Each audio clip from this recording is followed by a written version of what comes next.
I'm not accepting your attendance on Tuesday this week. You were an hour and a half late. Absolutely understand that. Yeah, all right. He's a magistrate, they've committed crimes, but the court here exists not to put these offenders in prison, but to keep them out.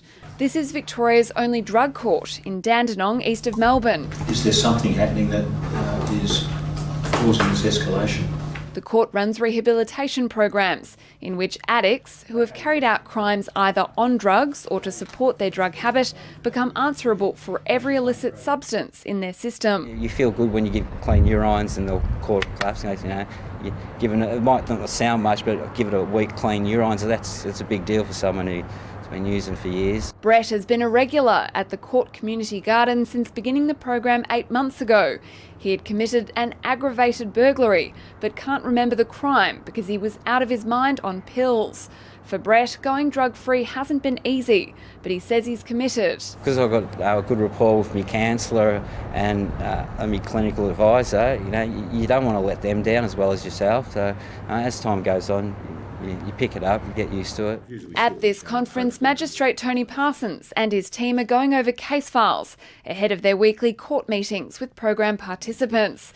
Judgments are made over each person's progress, such as rewards for a number of weeks drug-free or prison sanctions for failing drug tests and not showing up to their treatment sessions. He admitted cannabis on top of his prescribed medications. That's consistent with the test results. He picks up an imprisonment day. A total of 15 sanctions, and the participant will have to serve the time. But if they pull up and they start to deliver clean urine samples, I'll bring those jail days down and I'll help them get their sanctions down to zero. Several minutes are spent discussing each case in conference and in court.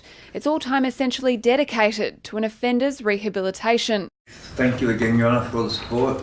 I feel we've gone a long way now. People who've spent, the last 20 years in and out of jail, who've been called losers all of their lives, who might never have had the opportunity of education, to actually be applauded by a court comprising a magistrate, a police representative and a team of specialist drug and alcohol recovery experts is a very powerful thing. 1 in 5 participants currently graduates drug-free, but there are shades of grey when it comes to judging the program's success. The research shows that if they're not entirely abstinent, they're using drugs far less than when they came onto the order.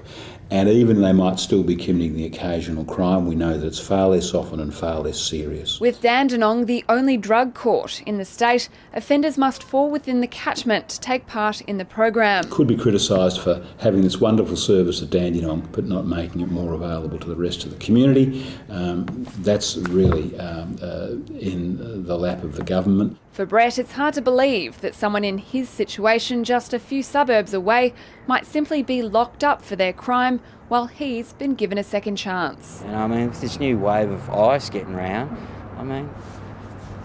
give people a chance and they'll want a better life.